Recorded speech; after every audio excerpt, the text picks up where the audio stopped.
Olá, estudantes do 7º ano, tudo bem? Nesse vídeo nós vamos falar sobre o conjunto dos números inteiros. Mas o que é conjunto dos números inteiros? Professora, eu já ouvi falar dos números naturais, mas números inteiros ainda não. Ah, mas a gente vai ver nesse vídeo, preste bastante atenção. Onde que eu posso usar? Para que servem esses números, os números inteiros? Como que eles surgiram na humanidade? Como é que será que alguém dormiu e inventou os números inteiros? Acordou e inventou os números inteiros? Vamos ver as situações. Então, olha lá. A gente tem as seguintes situações. Tem a situação do elevador, né? Que acontece o quê? Quando a gente pega algum elevador, tem alguns elevadores que o botão tem botão de -1, -2. O que isso significa? Significa que a gente está indo para andares abaixo do térreo, certo? Então, se eu considerar o zero como térreo, os andares que estão abaixo do térreo podem ser representados com os valores de -1, -2. Mas, professora, eu nunca vivi uma situação dessa, de pegar um elevador que tinha lá a marquinha do -1, -2, o botão, né, do -1, -2. Nunca vivi. Mas quer ver uma situação que todo mundo já viveu? A situação das temperaturas. Registros de temperaturas. Quando a gente pesquisa, por exemplo, o clima, quantos graus vai estar em tal cidade, ou quando a gente ouve, né, a previsão do tempo lá no jornal, ou lê no jornal a previsão do tempo, o que acontece?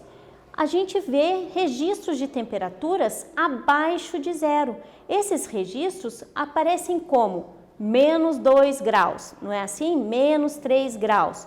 E os registros das temperaturas acima de zero, +2, +3, não é assim?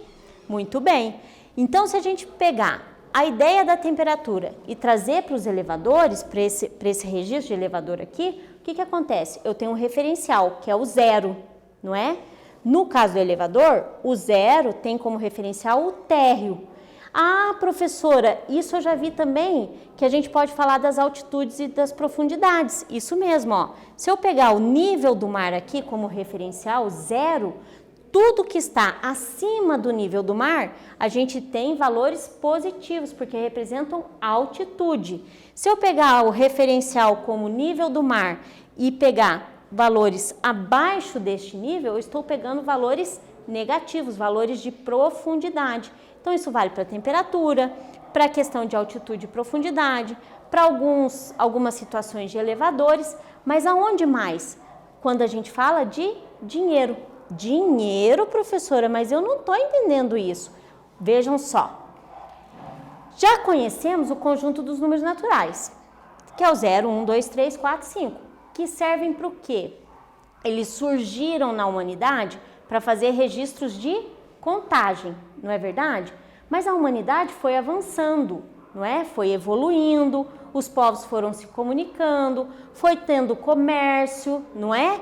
E aí, na época do Renascimento, a gente tem a ideia dos números negativos. Mas olha aqui, ó, porque daí foi o que a humanidade começou a pensar. Como que eu posso representar a temperatura abaixo de zero? Como que eu posso representar perdas e dívidas? Ó, começou a vir a ideia do dinheiro. E ainda, altitude e profundidade. Bom, altitude, profundidade e as temperaturas a gente já viu anteriormente, certo? Nesse vídeo mesmo.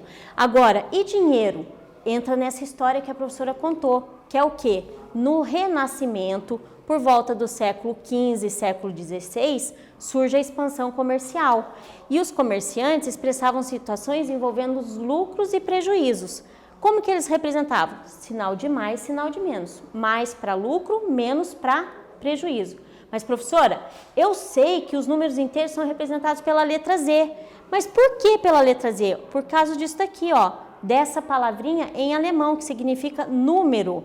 Então, eu não sei pronunciar, mas é essa palavra em alemão aqui que deu pra gente a representatividade da letra Z.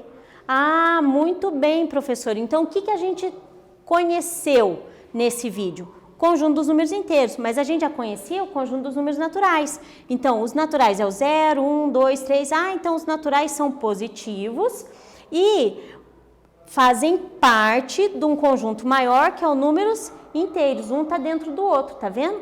Então, números inteiros são negativos, o 0 e positivo. Com esse vídeo, nós falamos sobre o conjunto dos números inteiros. Espero que vocês tenham gostado e até breve!